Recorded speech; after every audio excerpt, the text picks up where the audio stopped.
Joining us now with more is Joe Lavorgna. He is counselor to Treasury Secretary Scott Bessent. Joe, your expectations of that House vote tonight? Well, thankfully, the Democrats, as the Secretary mentioned, came over on our side, Brian.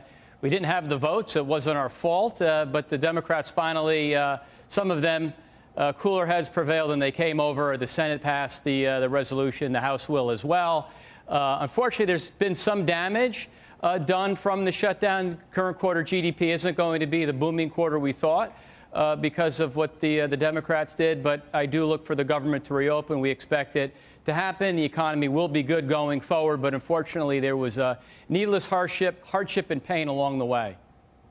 What would a reopen mean for the macro American economy? Will it change anything? Make it better? Make it worse? What?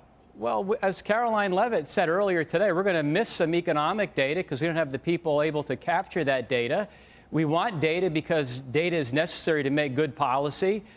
Interest rates are too high, in my opinion. If you look at what the Fed has said and done, rates are still restrictive.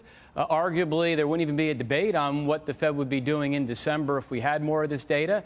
So it does impinge upon policymaking. The economy generally is pretty robust. It grew at 4% plus if you strip out the federal sector in the second quarter. It was growing at 4% in the third quarter.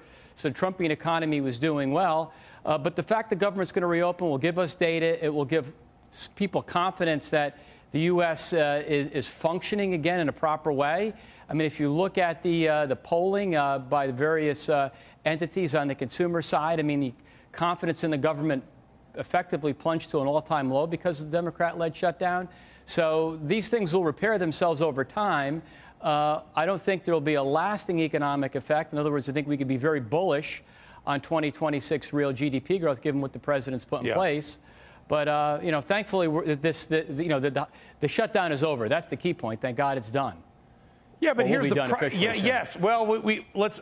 Whatever happens, let's say we get the bill passed, it sounds like we're just going to do this again, Joe, in a couple of months, because wouldn't this be a short-term sort of patch? Are we going to end up doing this whole dance again in a couple of months? No, I don't think so, because we've got a few parts of the government that will be funded for the full fiscal year. Leader Thune has talked about giving the Democrats a vote on one of the things they wanted, which is what the Republicans said all along. I anticipate the House passing the CR, the continuing resolution tonight, and I do not expect there to be another shutdown in January. This just gives us some more time to negotiate as we believe is necessary. And again, this could have all been avoided had we done the clean CR back in September, and then we would have done what we were going to do anyway to extend it past that November 21st deadline. The two sides seem pretty far off, right? I mean, the Democrats asking for $1.5 trillion. You look at ACA subsidies alone, Obamacare at $340 billion. Do we have any idea where the extra money is scheduled to go to?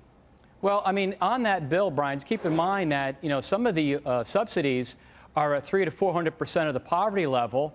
And there's been numerous instances where people were actually rejecting their private sector insurance to get the Obamacare because the government subsidized it in a way that made it more affordable. And, of course, there were illegal immigrants that were using the health care system to a significant amount. So the $1.5 trillion was basically scored from the One Big Beautiful Bill. And it's important, as you know, to get spending under control, which in the last two quarters, federal spending was down year on year. 74% of last year's fiscal deficit was effectively under the Biden administration. And the fact that right now, from a fiscal side, the spending numbers look good and the Republicans want to hold the line on that is important, Brian, in lowering interest rates.